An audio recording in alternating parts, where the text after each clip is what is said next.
BLOचे प्रशिक्षण, पूर्वतयारी व नियोजन करायचे आहे।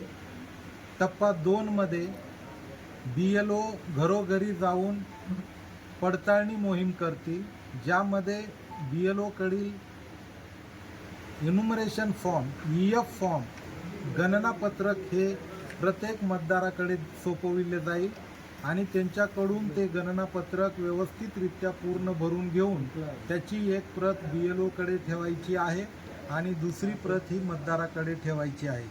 हा टप्पा क्रमांक 2 30 जून ते 29 जुलैपर्यंत असणार आहे। त्याच्यानंतर टप्पा क्रमांक 3 मध्ये मसुदा मतदार यादी प्रसिद्ध होणार आहे, जी की 5 ऑगस्ट रोजी प्रसिद्ध होणार आहे। त्याच्यानंतर टप्पा क्रमांक 4 मध्ये दावे व हरकती दाखल करण्याचा कालावधी असणार आहे 5 ऑगस्ट ते 4 सप्टेंबरपर्यंत, ज्यामध्ये मतदारांना त्यांचे दावे व हरकती या दाखल करता येतील। टप्पा 5 मध्ये नोटीस वाटप, दावे व हरकती निकाली काढण्यासाठी 5 ऑगस्ट ते 3 ऑक्टोबर या कालावधीमध्ये दावे व हरकती निकाली काढण्यात येणार आहेत आणि टप्पा 6 मध्ये 7 ऑक्टोबर 2026 रोजी अंतिम मतदार यादीची प्रसिद्धी करण्यात येणार आहे। तरी या SIR कार्यक्रमामध्ये सर्व मतदारांनी सजग राहून आपले इन्युमरेशन फॉर्म हे अचूकरित्या भरून BLO कडे जमा करावेत, जेणेकरून त्यांचे नाव मतदार यादीमध्ये समाविष्ट राहील। धन्यवाद। अनमॅप्ड वोटर्स आहेत 5691 आणि 93.77 ही मॅप्डची टक्केवारी आहे।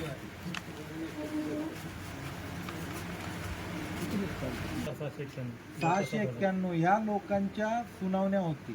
एवढ्या लोकांच्या आपल्याला सुनावण्या घ्यायच्या।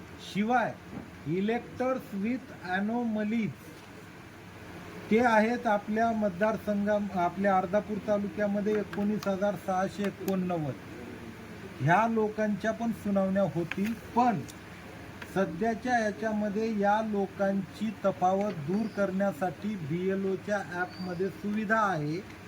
ते जर पुरावे, ते पंचनामे करून ती तफावत जर दूर केली गेली तर ह्याच्यातली काही संख्या 19,000 मधली कमी होऊ शकते आणि हे 5,691 हे 5,691 ची तर सुनावणी 100% घेतली जाईल आणि ह्या त्याच्यातही काही निघतील, समजा कमी होऊ शकतात, कमी होऊ शकतात नाही ह्याच्यातलंही अनमॅप्डच समजा आता गेल्यानंतर मिळू शकते मॅप्ड वगैरे असं कोणी बाहेर गावी गेला असेल, बाहेर गेले असेल आता आले त्या पिरियड मध्ये तर ते मॅप होऊ शकते।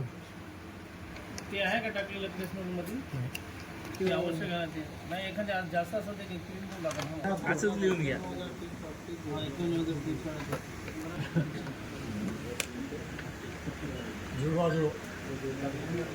हो बोला झाले। टोटल इलेक्टर्स आहेत 91,338, मॅप्ड झालेले आहेत 85,647 आणि अनमॅप्ड वोटर्स आहेत 5,691। त्याच्यात आलाच पाहिजे मतदाराची स्वाक्षरी होऊन, तरच तो डिजिटाईज करू शकेल, तरच तो हा वेबसाईटवर अपलोड करू शकेल आणि त्या मतदार यादीमध्ये त्याचं नाव असू शकेल। नाव मतदार यादीमध्ये असेल का?